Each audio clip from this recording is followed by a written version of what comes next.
تراویح کے حوالے سے یہ بھی ایک اعتراض کیا جاتا ہے کہ تم کہتے ہو تراویح سنت رسول ہے اور عبادت ہے، جبکہ حضرت عمر کہتے ہیں یہ اچھی بدعت ہے، تو بدعت عبادت کس طرح ہو سکتی ہے؟ یہ ایک اعتراض تھا۔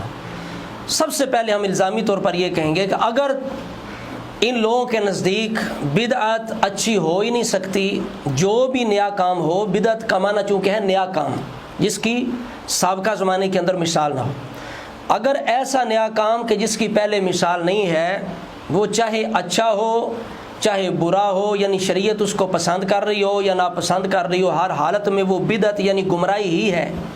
ہمارے نزدیک تو بدعت اچھی بھی ہوتی ہے، بدعت بری بھی ہوتی ہے، اور ایک فہرست ہے علماء اسلام کی جنہوں نے بدعت کی یہ تقسیم کی ہے، ہم انشاءاللہ پیش کریں گے، اور حدیث مبارکہ کے اندر بھی بدعت کی تقسیم موجود ہے۔ ہم اہل سنت جو غلامان اعلی حضرت ہیں، امام احمد رضا خان بریلوی رحمۃ اللہ علیہ ہیں، ہم بدعت کی یہ تقسیم تسلیم کرتے ہیں کہ اچھی بھی ہوتی ہے بری بھی ہوتی ہے۔ ایک طبقہ وہ ہے جو صحابہ کا دفاع تو کرتا ہے لیکن بدعت کے بارے میں وہ بھی یہ کہتا ہے کہ بدعت اچھی ہو ہی نہیں سکتی، لہٰذا وہ بھی حضرت عمر کا دفاع نہیں کر سکے گا۔ ہم کہتے ہیں بدعت اچھی بھی ہوتی ہے بری بھی ہوتی ہے، ہم ثابت کریں گے اس کو، لیکن یہاں ہم الزامی طور پر یہ کہیں گے کہ کیا جو بھی نیا کام ہو، چاہے وہ اچھا ہو چاہے برا ہو، جیسا بھی ہو، وہ بدعت یعنی تمہارے نزدیک وہ بدعت بمعنی گمراہی ہی ہے، جبکہ بدعت لفظ کے اندر کوئی برائی نہیں ہے، بدعت کا معنی ہے نئی چیز۔ ہاں عام طور پر جب مطلق بدعت بولا جائے لفظ تو اس سے مراد بری ہوتی ہے، لیکن جو اچھی ہو اسے ہم کہتے ہیں بدعت حسنہ۔ تو اگر تمہارے نزدیک بدعت مطلق ہی ہے، کوئی اس کی قسم نہیں ہے، ہر نیا کام یعنی بدعت بری ہی ہے، گمراہی ہے، اور کل بدعت دلالہ جو پیش کرتے ہو کہ رسول اللہ نے فرمایا کہ ہر بدعت گمراہی ہے، اس کو ظاہر پر رکھتے ہو کہ جو بھی نیا کام ہوگا دین کے لیے وہ گمراہی ہوگا، تو پھر ذرا اپنے گریبان میں جھانکیں کہ آپ کا تو سارا کچھ بدعت ہے، آپ کے تو عقائدی بدعت ہیں، آپ کا بنیادی عقیدہ جو ہے امامت جس کی وجہ سے ابو بکر عمر عثمان کی خلافت کا انکار کیا گیا وہی بدعت ہے، اس کو آپ ثابت نہیں کر سکتے سنت سے۔ سنت سے ثابت کریں نا، عقیدہ امامت سنت سے ثابت کریں، قرآن سے ثابت کریں، کب کر سکیں گے؟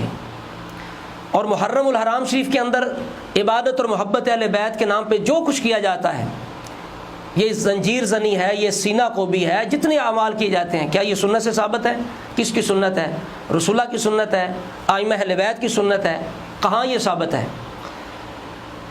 پھر امام بارگاہیں ہیں، مساجد کے یہ نئے انداز ہیں، مدارس کے نئے انداز ہیں، تبلیغ کے نئے انداز ہیں، صدقات کے نئے انداز ہیں، حج کا نیا انداز ہے، یعنی سفر کے اندر زکوٰۃ کے نیا انداز ہے، نئے انداز سے پیسوں کے حساب سے زکوٰۃ دی جاتی ہے۔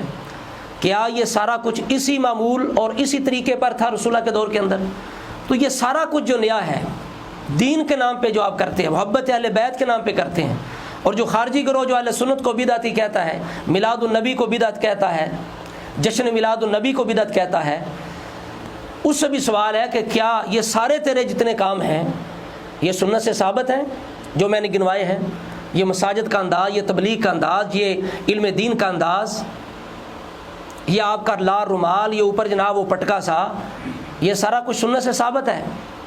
یہ مسجدوں کے مینار، یہ محراب، یہ لاکھوں خرچ قالینوں پہ، اے سی پہ، یہ سارا ثواب کے لیے کیا جاتا ہے یا فضول؟ دو ہی چیزیں ہیں، یا یہ بدعات کے زمرے میں جائیں گی یا پھر لغویات کے زمرے میں جائیں گی، تیسری کوئی قسم نہیں ہوگی۔ اگر یہ لغویات ہیں تو برے ہیں، اگر ان ثواب کے لیے کرتے ہو تو کیا صحابہ رسول اللہ نے یہ ثواب کے لیے سارا کچھ کیا؟ نہیں کیا، تو یہ نئے کام ہے، دین کے لیے کر رہے ہو، ثواب کے لیے کر رہے ہو، تو یہ بدعت نہیں ہے۔ اس وجہ سے جتنی چیزیں ہم نے گنوائی ہیں، حضرت عمر پر زبان چلانے سے پہلے اپنے گھر کی خبر لو، آپ اپنی اداؤں میں ذرا غور کریں، ہم نے کچھ عرض کیا تو شکایت ہوگی۔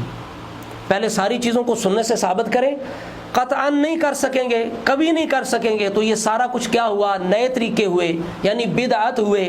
تو جب یہ بدعت ہوئے تو حضرت عمر کا سہارا لینا پڑے گا۔ حضرت عمر نے جو کہا اچھی بدعت، تو علماء اسلام کا ایک طبقہ ہے جس نے بدعت کی دو قسمیں کی کہ اچھی بھی ہوتی ہے بری بھی ہوتی ہے، ہمارا بھی الحمدللہ یہی موقف ہے۔ یہ سب سے پہلی بنیادی بات ہے۔ اگلی بات یہ ہے کہ یہاں یہ فراڈ کیا گیا، ڈنڈی ماری گئی کہ حضرت عمر نے نماز تراویح کو یعنی قیام رمضان یا جماعت تراویح کو بدعت کہا۔ قطعاً ایسی بات نہیں ہے، چونکہ یہ تو سنت ہے، پچھلے بیان کے اندر ہم ثابت کر چکے ہیں۔ فروع کافی کے اندر امام جعفر صادق کہتے ہیں کہ رسول اللہ رمضان کے مہینے میں عشاء کے بعد بھی نماز پڑھتے، صحابہ پیچھے کھڑے ہوتے۔ ہماری کتابوں کے اندر موجود ہے، بخاری 924 کے اندر رسول اللہ نے جماعت چند دن کروائی، پھر چھوڑ کیوں دی؟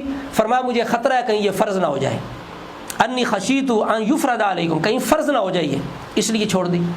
اور حضرت عمر نے کیا کیا؟ بخاری کی حدیث نمبر 2010 دیکھ لیں، حضرت عمر نے یہ نہیں کہ نئے سرے سے تراویح شروع کی، نہ، یہ بالکل لعنت اللہ علی الکاذبین۔ یہ واضح ہے کہ حضرت عمر فاروق رضی اللہ تعالیٰ عنہ مسجد میں گئے تو دیکھا کہ لوگ ٹولیوں کی صورت میں، کوئی الگ پڑھ رہا ہے، کوئی گروپ کی صورت میں، تو آپ نے کیا فرمایا؟ لو جمعت ہؤلاء علی قاری واحد لکان امثل، فرمایا اگر میں ان کو ایک قاری کے پیچھے جمع کر دوں تو یہ بڑا بہتر ہوگا اور سابقہ مثال یعنی رسول اللہ کی سنت کے قریب ہوگا۔ اب دیکھیں حضرت عمر نے ایجاد کب کی ہے؟ اگر یہ بدعت ہے، پوری تراویح ہی بدعت ہے، یعنی بری چیز ہے، گمراہی ہے، تو فروع کافی کے اندر بھی موجود ہے، امام جعفر صادق بھی اس کو روایت کر رہے ہیں۔ تو ذرا سوچنا چاہیے، اللہ کا خوف کرنا چاہیے، اور رب کی عبادت ہے، اس میں جنگ کرنے کی کیا ضرورت ہے اور اختلاف کرنے کی کیا ضرورت ہے؟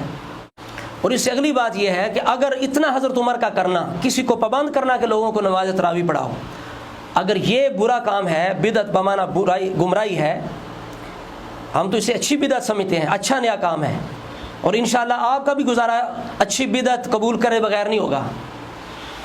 تو اگر اتنا کرنا جو ہے یہ گمراہی ہو گیا اور ساری نماز تراویح ہی بدعت ہوگی، تو یہ کام تو علی المرتضی شیر خدا کرم اللہ تعالیٰ وجہہ الکریم نے بھی کیا۔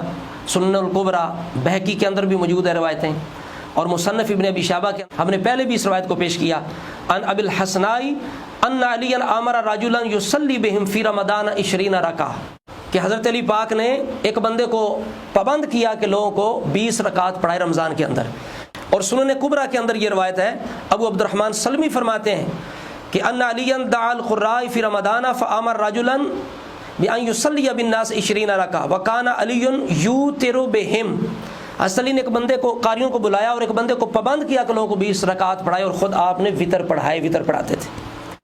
اب جو کام حضرت عمر نے کیا نیا، وہی کام حضرت علی بھی کر رہے ہیں، چونکہ رسول اللہ نے اپنے دور میں پابند نہیں کیا، آسانی کے لیے کہیں فرض نہ ہو جائے۔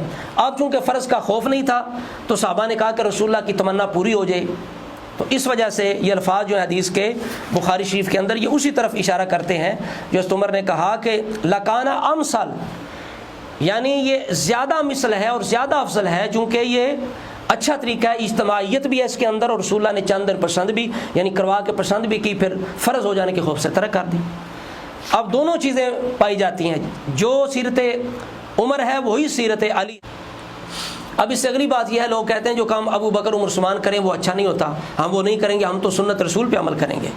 حالانکہ ہم نے تراویح کو سنت رسول ثابت کیا، جماعت تراویح کو بھی سنت رسول ثابت کیا، لیکن لوگ اس پہ بھی عمل نہیں کرتے۔ تو ہم کہتے ہیں ٹھیک ہو گیا، اگر تم ابو بکر عمر عثمان کے ایجاد کردہ یا جاری کردہ جو اچھا کام ہے نیک دین کے فائدے کے لیے ہے وہ بھی تم نہیں کرتے، تو ایک کام ایسا ہم دکھاتے ہیں کہ جو انہوں نے کیا لیکن اس کے بغیر گزارا نہیں ہوتا کسی کا بھی، وہ کام ہے قرآن کو 2 گتوں کے اندر جمع کرنا۔ یہ بخاری کی حدیث ہے 4986 نمبر حدیث، 4986، اس کے اندر یہ موجود ہے۔ زید بن ثابت اس کو ساری بات کو بیان کرتے ہیں کہ جنگ یمامہ کے بعد مجھے ابو بکر صدیق نے بلایا، پاس عمر بیٹھے ہیں، ابو بکر مجھے کہتے ہیں، یہ عمر بھی میرے پاس ہیں اور کہتے ہیں کہ جنگ یمامہ میں کافی قراء جو ہیں وہ شہید ہو گئے ہیں، تو کہیں ایسا نہ ہو کہ قرآن کا حصہ ہم سے ضائع ہو جائے، تو انی آرا ان تأمر بجمع القرآن، میری رائے یہ ہے کہ آپ قرآن کو جمع کرنے کا حکم دیں۔ یہ ابو بکر زید بن ثابت کو کہہ رہے ہیں کہ عمر نے مجھے یہ کہا ہے۔ تو اب المختصر کہتے زید بن ثابت کہتے ہیں پھر میں نے کیا کیا کہ کھجور کے پتوں سے اور پتھروں سے لوگوں کے سینوں سے قرآن کو جمع کیا۔ تو اب دیکھیے یہ قرآن پاک جو 2 گتوں کے اندر ہے، اس شکل کا قرآن پاک رسول اللہ کے دور کے اندر نہیں تھا، بلکہ بکھرا ہوا تھا مختلف چیزوں پر، ہڈی پہ، پتھر پہ، کھجور کی چھالوں پہ، یعنی پتوں وغیرہ پہ، اور اس طرح کر کے بکھرا تھا، جمع نہیں تھا، کتابی صورت کے اندر نہیں تھا۔ تو اس کو کس نے کیا، کس نے مشورہ دیا؟ سیدنا فاروق اعظم نے مشورہ دیا ابو بکر صدیق کو، اور آپ نے زید بن ثابت رضی اللہ تعالیٰ عنہ کو اس کا حکم دیا، تو زید بن ثابت رضی اللہ تعالیٰ عنہ نے قرآن کو جمع کیا۔ اب بتائیے رسول اللہ کے دور کے اندر کس شکل کا تھا اور ابو بکر عمر نے کس شکل کا کیا؟ تو یہ کام کس نے کیا؟ ابو بکر عمر زید بن ثابت نے، حضرت عمر کے مشورے سے کیا۔ تو جو لوگ یہ کہتے ہیں کہ ابو بکر عمر جو کام کریں ہمیں وہ پسند نہیں ہے، ہم تو سنت پہ عمل کریں گے، تو انہیں چاہیے وہ اتنے مخلص ہیں تو اس شکل کا قرآن پاک اپنے پاس رکھیں، قرآن کو کھجور کی چھال پہ لکھوائیں، پتھروں پہ لکھوائیں، چمڑے پہ لکھوائیں، کپڑے پہ لکھوائیں، لیکن کتابی صورت میں نہیں کر سکتے۔ اگر کتابی صورت میں کریں گے تو یہ پھر وہی طریقہ ہوگا جو ابو بکر عمر کا طریقہ ہے۔ تو اس وجہ سے معلوم یہ ہوا یہ وہی عمر ہیں جن کے بارے میں رسول اللہ نے بھی فرمایا، حضرت علی نے بھی فرمایا کہ عمر کی زبان پر حق جاری ہوتا ہے، حق کلام کرتا ہے، سکینہ نازل ہوتا ہے۔ تو یہی وجہ تھی رسول اللہ نے اس لیے فرمایا، آپ کو پتہ تھا کہ میری عمر کی زبان سے دین کے بڑے ایسے کام ہوں گے جو دین کے اندر پسندیدہ ہیں، جو دین کی تقویت کا باعث ہیں۔ آج دیکھ لیں یہ حضرت عمر فاروق رضی اللہ تعالیٰ کی مخالفت کا اثر ہے۔ جو لوگ عمر کی مخالفت کرتے ہیں، تراویح کی مخالفت کرتے ہیں، کبھی ان میں آپ کو حفظ قرآن نہیں ملے گا۔ اور تراویح آج حفظ قرآن کا ذریعہ ہے۔ اگر تراویح اس طرح نہ ہوتی تو لوگ کبھی بھی شوق کے ساتھ اس قدر کثرت کے ساتھ حفظ قرآن نہ کرتے۔